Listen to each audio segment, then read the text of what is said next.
10 questions. 10 pairs of terms the CC exam deliberately swaps to trip you up. This is the confusable pairs drill. Here is how it works. Before each question, I state the distinction in one line, then hand you the scenario. Your job is to feel which side of the pair it lands on.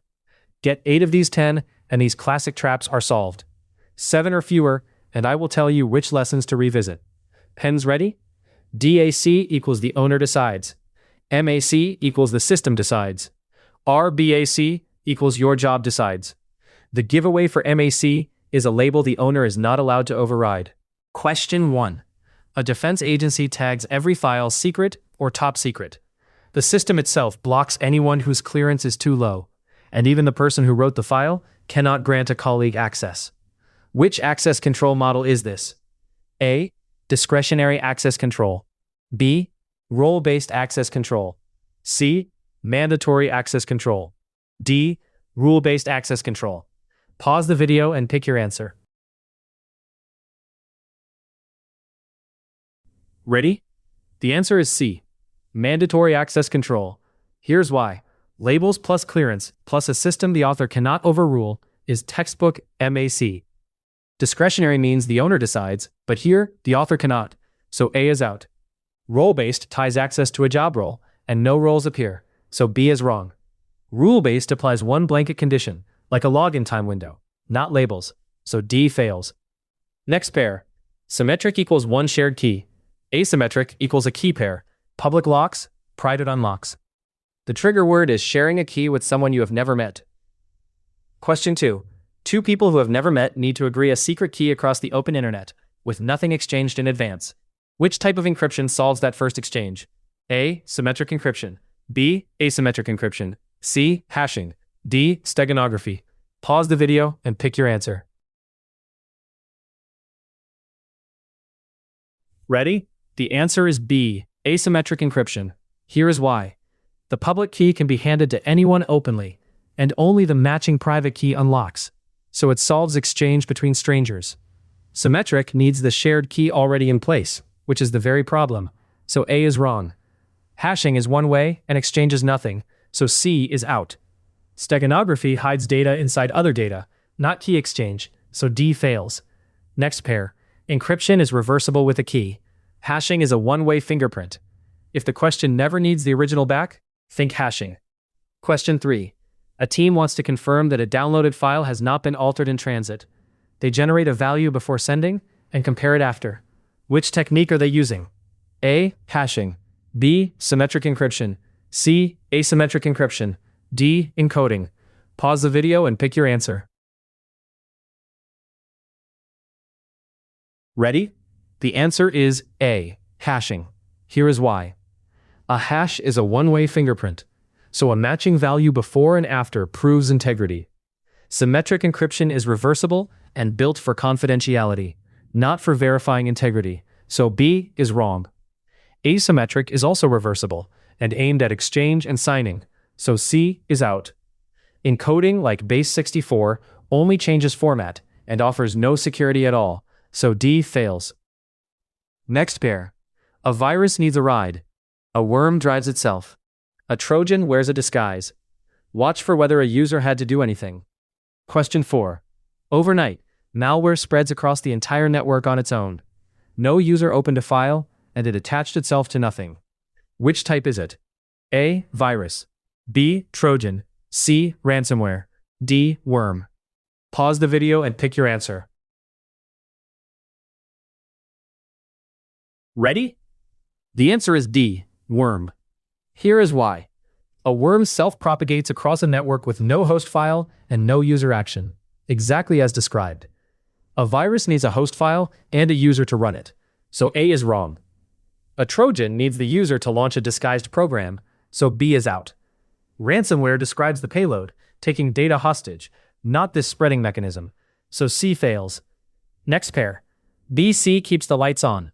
DR turns them back on. If the disruption has already hit and you are restoring, that is recovery. Question 5.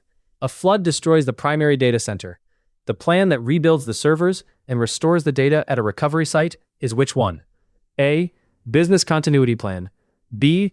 Disaster recovery plan. C. Incident response plan. D. Risk assessment. Pause the video and pick your answer. Ready? The answer is B. Disaster recovery plan. Here's why. Disaster recovery is the technical restore of systems and data after the disruption, which is the flood aftermath here. Business continuity keeps critical functions running during the event, not the rebuild, so A is wrong. Incident response handles security incidents specifically, so C is out. A risk assessment is planning done before anything happens, so D fails. Next pair. The IDS is a smoke alarm. The IPS is a sprinkler. If it sits in line and actually blocks, it is prevention.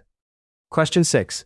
A device sits directly in the traffic path and automatically drops malicious packets before they ever reach the server. Which is it? A. Firewall. B. Intrusion detection system. C. Intrusion prevention system.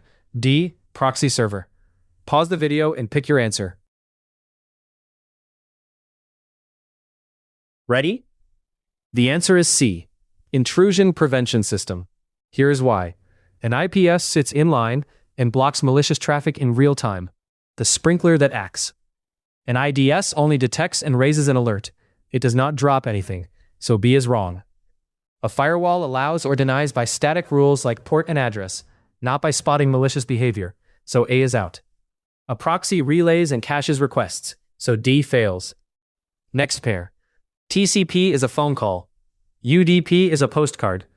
Real-time speed with no time to resend points to the postcard. Question 7. A live video call can tolerate the odd dropped frame, but it cannot tolerate the delay of resending lost data. Which transport protocol suits it? A. UDP, B. TCP, C. ICMP, D. HTTP. Pause the video and pick your answer. Ready? The answer is A. UDP. Here is why. UDP is connectionless and never waits to retransmit, so it delivers speed for live streams, the postcard. TCP guarantees delivery with acknowledgements and resends, adding exactly the delay a live call cannot afford, so B is wrong.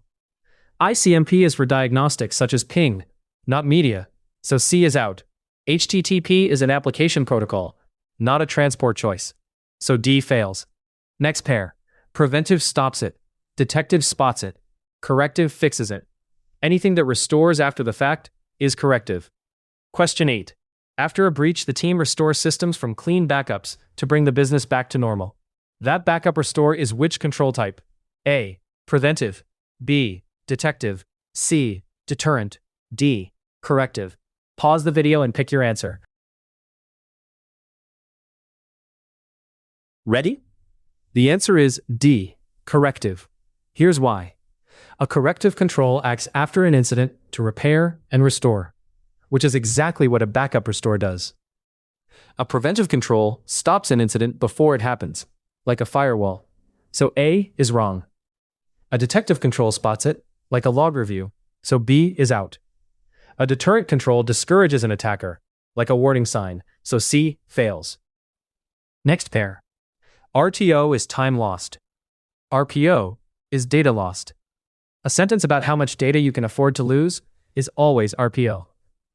Question 9. Management states the business can afford to lose at most 1 hour of data if systems fail. Which metric describes that limit? A. Recovery time objective. B. Recovery point objective.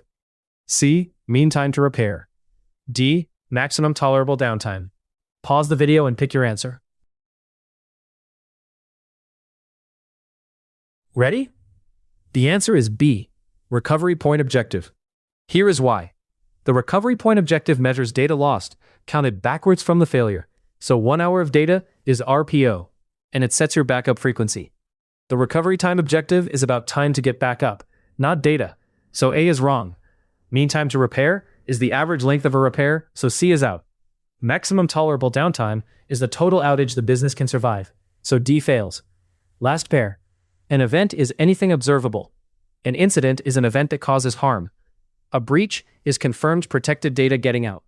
The word confirmed is your tell. Question 10. Attackers did not just break in. They confirmably copied a database of customer records out of the network. Which term applies? A. Event.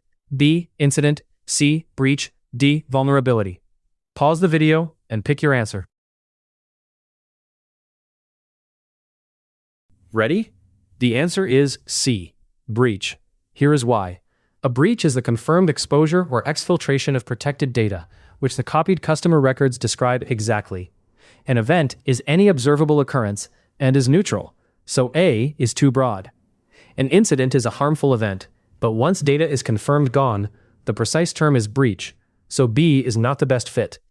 A vulnerability is a weakness that could be exploited, not an occurrence, so D fails. That is the drill. Tally your score. 8 or more, and the traps the exam relies on no longer catch you.